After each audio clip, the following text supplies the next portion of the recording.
কোটা আন্দোলনকারীদের সাথে আলোচনায় বসতে চান প্রধানমন্ত্রী শেখ হাসিনা। একই সাথে আটক সাধারণ শিক্ষার্থীদের মুক্তি দেওয়ার নির্দেশ দিয়েছেন তিনি। গণভবনে পেশাজীবী সমন্বয় পরিষদের কেন্দ্রীয় নেতাদের সাথে বৈঠকে প্রধানমন্ত্রী বলেন, আলোচনার জন্য গণভবনের দরজা খোলা, সরকার আর কোনো সংঘাত চায় না। বিস্তারিত মনিউর রহমানের রিপোর্টে। দেশের চলমান পরিস্থিতি নিয়ে গণভবনে প্রধানমন্ত্রী শেখ হাসিনার সাথে বৈঠকে বসেন পেশাজীবী সমন্বয় পরিষদের কেন্দ্রীয় নেতৃবৃন্দ। এতে বৈষম্য বিরোধী ছাত্র আন্দোলনকারীদের উদ্দেশ্যে তিনি বলেন, তাদের জন্য গণভবনের দরজা খোলা। তারা যদি বসতে চায় আমার সঙ্গে, এই আন্দোলনকারীরা, কোটা আন্দোলনকারীরা, আমি তাদের সাথে বসবো, তাদের কথা শুনবো, তাদের দাবি দাওয়া এ পর্যন্ত যা মেনে নিয়েছে আরও কিছু আছে কিনা সেটা হয়তো শুনতে হবে। গণভবনের দরজা খোলা। যখনই এই আন্দোলনকারীরা কথা বলতে চায়, আলোচনা করে সমাধান করতে চায়, আমি তাদের সাথে নিজেই বসতে রাজি। দরকার হলে তাদের গার্জিয়ানদের নিয়েও আসতে পারে। পুলিশ সহ যারা হত্যাকাণ্ডের সাথে জড়িত তদন্ত করে বিচারের কথা জানান প্রধানমন্ত্রী।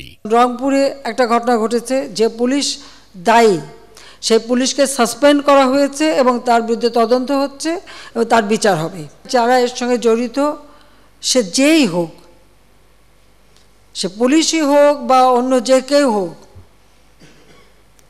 যারা অস্ত্রধারী, যারা এই ধরনের ঘটনা ঘটায়, তাদের সকলেরই তদন্ত হোক, বিচার হোক। তার জন্য আমি যে জুডিশিয়াল কমিটি করে দিয়েছিলাম, সেটা আরও 2 জন নিয়োগ দিয়ে এটাকে 3 সদস্য বিশিষ্ট আমরা করে তাদের কর্মপরিধিটাও বাড়ালাম, সময়টাও বাড়িয়ে দিলাম।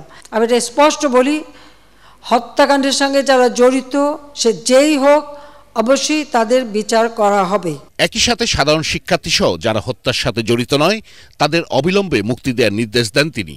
আমি এটাও নির্দেশ দিয়েছি যে এর ভিতরে যারা নিরীহ আছে তাদের সবাইকে, এবং ছাত্র যারা একেবারে খুনের সাথে জড়িত না বা এই সমস্ত ধ্বংসাত্মক কাজের সাথে জড়িত না, তাদেরকে মুক্তি দেওয়া শুরু করবে এবং সেটা শুরু হয়ে যাচ্ছে।